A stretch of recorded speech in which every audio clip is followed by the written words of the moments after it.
Bom dia, gente. Eu sou Fernão Lara Mesquita, jornalista, e hoje é 24 de outubro.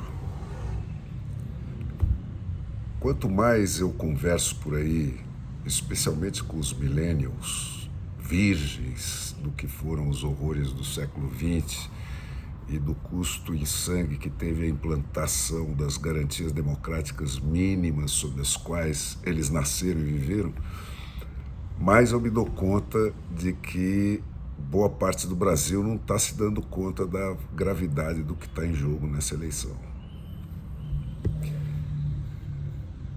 Só existem duas vias no modo de organizar sociedades: a democrática e a antidemocrática. E a democrática, que é caracterizada pelo sistema dos três poderes independentes e harmônicos, né, funcionando como freios e contrapesos uns dos outros no interesse da liberdade individual, esse já está revogado no Brasil. Que ninguém se engane com essa linguagem empolada empregada no ato institucional de cada dia do STF. Isso aí só serve para dar conversa para os especialistas que as televisões convocam para ficar locubrando em cima disso.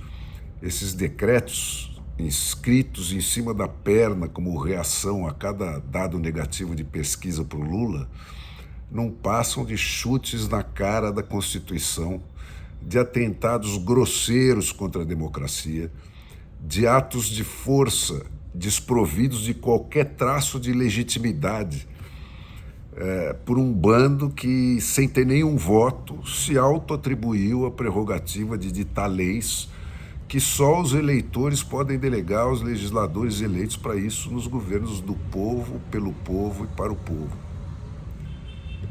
O judiciário brasileiro já não julga.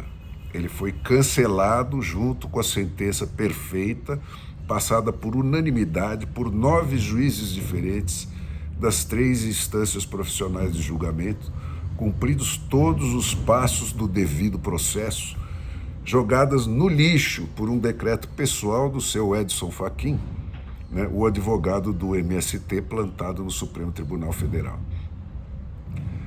Toda a epopeia da justiça brasileira contra a corrupção não pode hoje sequer ser mencionada sob pena de prisão. O Ministério Público não defende mais os interesses difusos da sociedade. Hoje, um pedido de encomenda para qualquer Randolph Rodrigues da vida basta para bypassar a investigação independente sobre quem, segundo as leis brasileiras, deve ou não ser julgado. O Legislativo também não legisla.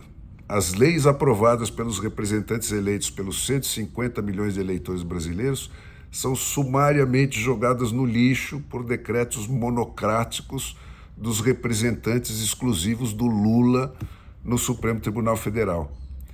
Quem legisla por decreto, todos os dias e ao gosto do seu único freguês, é o Supremo Tribunal Federal. Isso é fato, né? Já não é só a Constituição brasileira, né? Eles violam todos os dias os capítulos fundamentais da Declaração Universal dos Direitos do Homem. Não existe mais o devido processo, a garantia da incolumidade do lar e da pessoa, o direito à livre expressão do pensamento ao devido processo legal com julgamento por um júri independente. Censura-se e prende-se sumariamente, sem base em qualquer lei, por deliberação pessoal de alguém.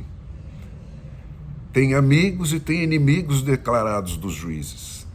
E a uns dá-se tapinhas nas bochechas e aos outros porrada e cala-bocas. Faltando uma semana para a eleição, o país foi posto sob estado de sítio, né? Só por uma semana, desculpa-se aquela ministra que vai a reboque do STF, que prende e arrebenta, né? As prisões e execuções de matérias censuradas têm de ser executadas em horas agora. As multas se multiplicam por minuto, né?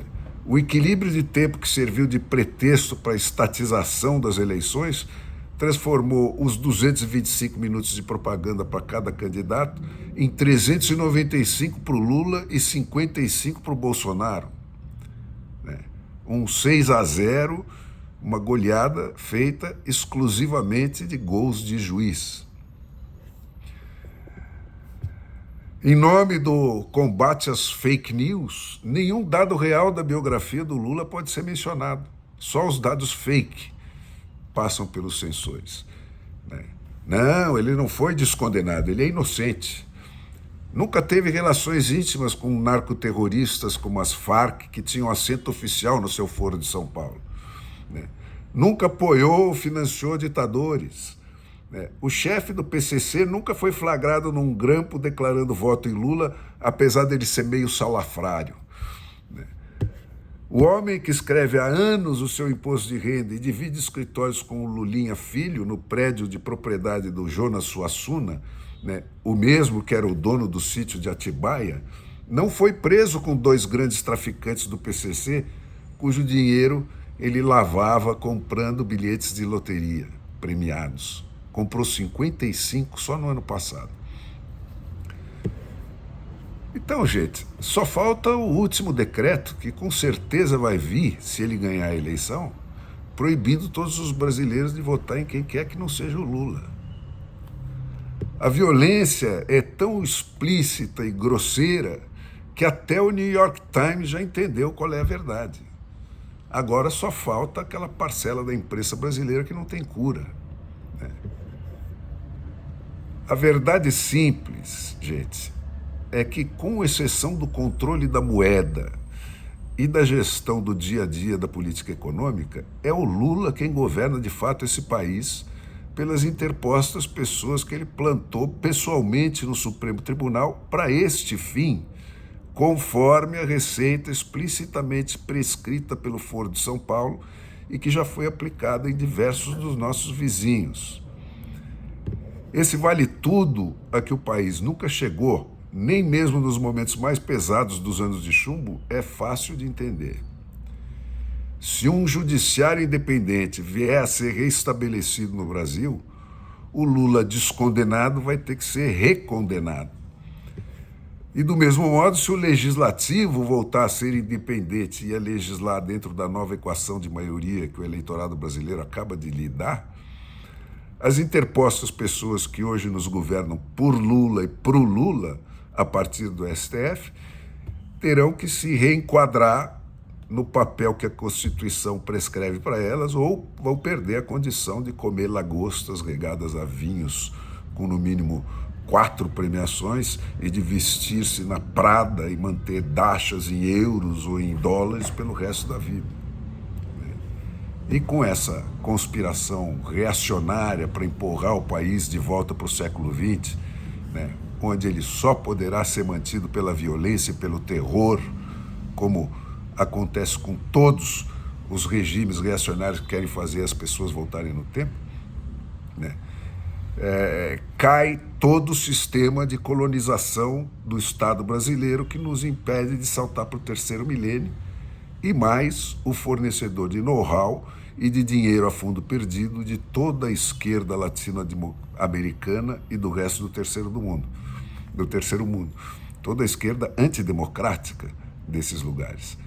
Toda a esquerda ditatorial desses lugares, que foi plantada com o dinheiro do Brasil e a ajuda do Lula. Então, o resumo, gente, é que essa eleição vai poder ou não destituir o Lula do poder que ele de fato já exerce, e liberar o Brasil para tentar a reconstrução do sistema de governo pelos 3 poderes independentes e harmônicos da Receita Democrática. Ou confirmar o Lula como monocrata único, com o Alexandre de Moraes da vida como o herdeiro presuntivo.